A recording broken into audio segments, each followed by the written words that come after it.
All right, guys, welcome back to Heart Academy. This is number 2 for Heart Academy for the night of September 1st, 2016, and this is your homework review. Again, my job is to mold you, sculpt you, till you get your wings, and then I'm going to kick you off the cliff. All right. So now, tonight's recording is very special because I'm actually still in the classroom with my 7th grade boys, so these are my new sons. And so they're doing me a tremendous favor of being quiet so I can record this and they can also get their homework done at the same time. So let's roll. All right. So starting with the first one that we have for homework, and most of you guys have this one already done. We're going to do this division right here. If your decimal is only on the inside of the house, just bring it straight up. And now we can start our division. We look at 3 goes into 3. 3 goes into 3 one time. 1 times 3 is 3. And then I'm going to subtract. That's 0. Bring down your 1. And what I heard from many of you earlier today, you knew that 3 is not going to fit into 1, so you have to put a 0 here to hold the place, right? 0 times 3 is 0, so you still just have 1. And now you bring down your 18. 3 goes into 18. Let's say you don't know what 3 goes into 18 is. There's a reason why I gave you the multiplication chart, right? Because what you can do here is just look to help you. Look under the 3 column till you get to 18. Answer is 6. See it? So now I know 3 goes into 18 6 times. 6 times 3 is 18. You've hit 0. Boom, chicken soup. You are done. Your answer is 10.6, my friends. All right. So let's move on to the next one. All right. So for number 23, notice we have a decimal on the outside of the house and the inside of the house. So what we do here with this one is move the decimal on the outside of the house first all the way to the end. How many jumps do I need to do to get this one to the end? 1. So if I jumped 1 time on this side, I have to jump 1 on this side. So that's going to jump over here. So now I know my decimal is going to be right here for my answer. So now all I have to do is divide like normal. Okay? So I'm going to go ahead and divide like normal. 5 will go into 7 1 time. 1 times 5 is 5. And then I will subtract. 7 minus 5, 2. And I'm going to bring down a 4. 5 will go into 24. How many times? You don't know? Check out that multiplication chart. Free of charge. 5 into 24. 25 is too big. So I have to use this one. 5 will go into 24 4 times. Right? So I'm going to take that 4, put it right here. Now multiply. 4 times 5, 20. We subtract. You have 4 left over. But don't forget to bring down that 5. Now you have 5 goes into 45. Don't know? Let's check. Look at that. Nice and even with the number 9. Okay? So I know that this is 9. 9 times 5 is 45. And I've reached 0. Our answer for number 23 is 14.9 or 14.90, whatever your choice is. If you're getting the hang of this, what you should do right about now is hit pause on the recording. Try number 24 and unpause when you are done. Let's see if we come up with the same answer. Notice it takes 2 bounces to get the decimal over to the end. That means I'm going to bounce here twice. 1, 2. My decimal will be right here for my answer. Now I can divide as normal. You should see my gentlemen in class, guys. They're wonderful. They're being quiet and working at the same time. I see them. Love you guys. It's making me feel special. Okay, so now let's divide as normal. 12 is not going to go into 1, but 12 will go into 12 1 time. 1 times 12 is 12. See? And then I know that's 0.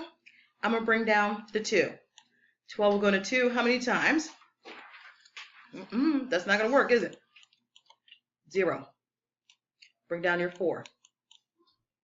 12 goes to the 4 2 times.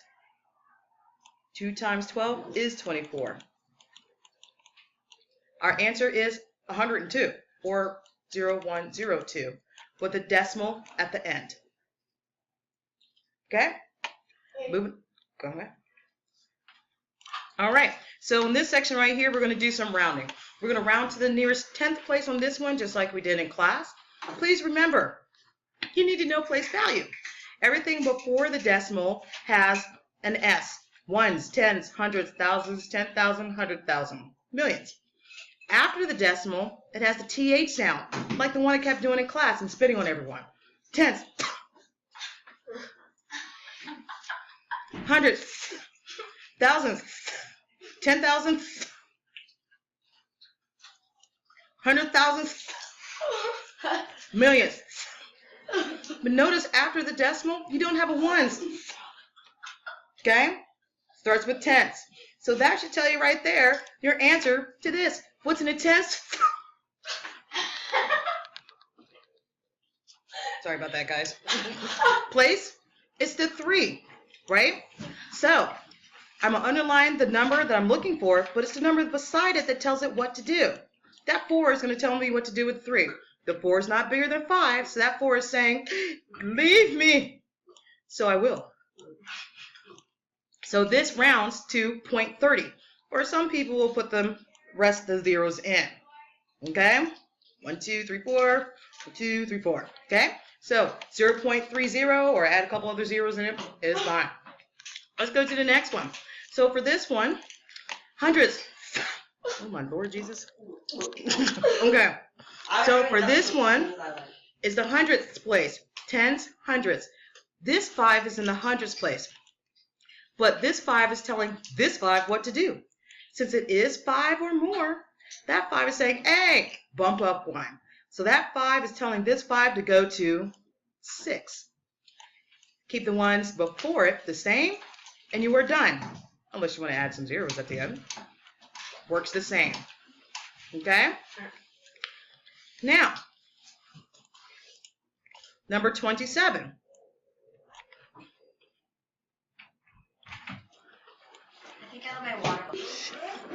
All right. So for this number right here, it says the whole number. 3 is the whole number. That means the 2 is telling the 3 what to do. That 2 is less than 5.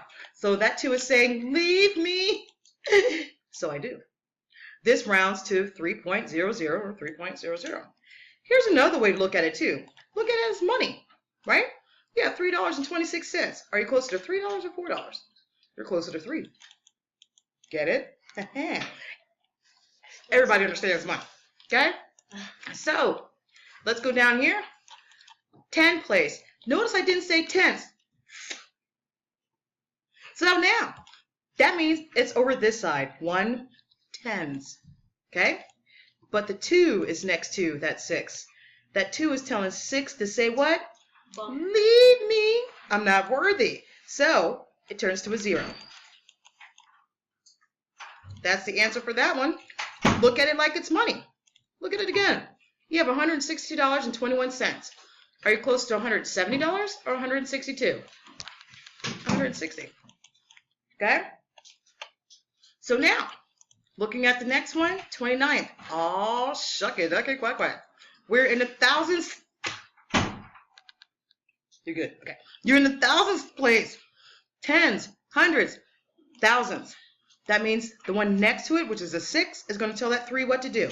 The 6 is 5 or above, so that 6 is telling that 3 to do what? Bump up the 4. Okay? And everything before it can stay the same. So you have 0.004. Or some people like to put the extra 0 at the end. 0.0040. Either way is fine with me. And the last one for our rounding is in the hundreds place. Oh, look at that. It's in a regular place. So that means I'm going to go this way. Tens, hundreds. Okay? Or excuse me, ones, tens, hundreds. But it's this 9 that tells me what to do. That 9 is 5 or more. So that 9 is telling me to make this 9 10. Everything else can go to zeros. And what you have here is 1,000. We put 2 zeros in. Okay? Again, this is another good one where money is an example. You have $990.54. Are you closer to $1,000 or $900? You're closer to 1,000. So if you think of it as money, it works out a little bit easier. Okay? So now we have, oh yeah, comparing decimals. I don't know about y'all, but I like to line up my decimals before I compare them. So I'm going to take the first one and rewrite it down here.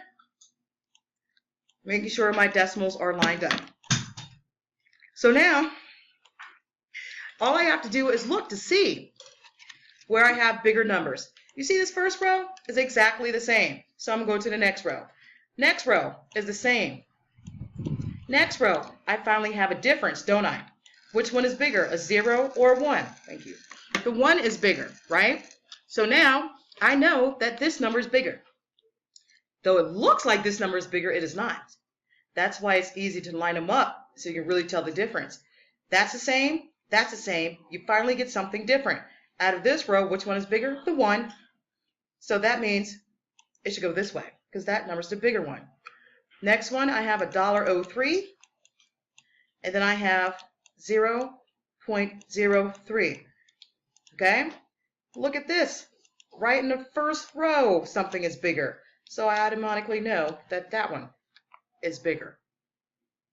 All right. Keeping it going. Yes, remember that whole alligator thing you learned in elementary? Whatever y'all doing. Caw-caw, I don't know. Caw-caw. We ain't going to do that when you're in high school. We're gonna drop that later. We'll get there. Okay. Anywho, yeah, you can't be going up to high school going, that's not cool, man. Okay.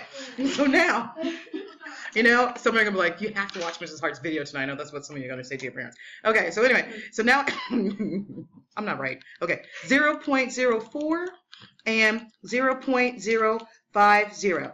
Okay, I do have a lot that have the same thing. That's the same, that's the same. Now I finally have something different. What's bigger? 5. Okay?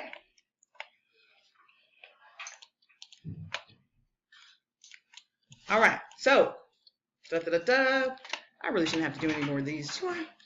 Okay, well, 0.1 or 0.1000.